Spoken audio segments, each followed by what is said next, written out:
ಎಲ್ಲರಿಗೂ ನಮಸ್ಕಾರಗಳು. ಇಂದು ಕರ್ನಾಟಕದ ವಾಯುಗುಣದ ಬಗ್ಗೆ ಒಂದಿಷ್ಟು ಮಾಹಿತಿಯನ್ನು ತಿಳಿದುಕೊಳ್ಳೋಣ.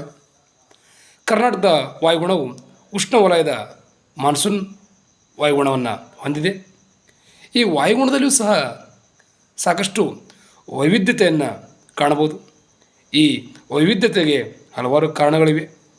ಒಂದು ಭೌಗೋಳಿಕ ಸ್ಥಾನ, ಸಮುದ್ರ ಸಾಮೀಪ್ಯ, ಭೂಸ್ವರೂಪಗಳು, ಸಸ್ಯವರ್ಗಗಳು ಹಾಗೂ ಮಾನ್ಸೂನ್ ಮಾರುತಗಳ ಪ್ರಭಾವ.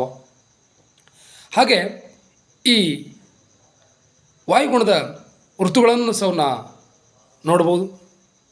ಭಾರತದಂತೆಯೂ ಕರ್ನಾಟಕದ ವಾರ್ಷಿಕ ವಾಯುಗುಣವನ್ನು 4 ಭಾಗಗಳಾಗಿ ವಿಂಗಡಣೆ ಮಾಡಲಾಗಿದೆ.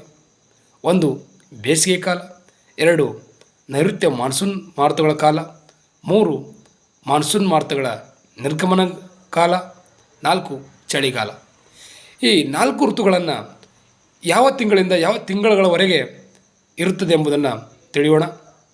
1ನೇದು ಬೇಸಿಗೆ ಕಾಲ ಅಂದರೆ ಮಾರ್ಚ್ ತಿಂಗಳಿಂದ ಮೇ ತಿಂಗಳುಗಳವರೆಗೆ. 2ನೇದು ನೈಋತ್ಯ ಮಾನ್ಸೂನ್ ಮಾರುತಗಳ ಕಾಲ ಅಥವಾ ಮುಂಗಾರು ಮಳೆಗಾಲ, ಇದು ಜೂನ್ ತಿಂಗಳಿಂದ ಸೆಪ್ಟೆಂಬರ್ ತಿಂಗಳುಗಳವರೆಗೆ.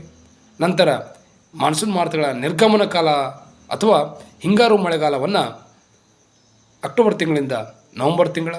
ಕೊನೆಯದಾಗಿ ಚಳಿಗಾಲ, ಇದು ಸಹ ಡಿಸೆಂಬರ್ ತಿಂಗಳಿಂದ ಫೆಬ್ರವರಿ ತಿಂಗಳುಗಳವರೆಗೆ ಇರುತ್ತದೆ.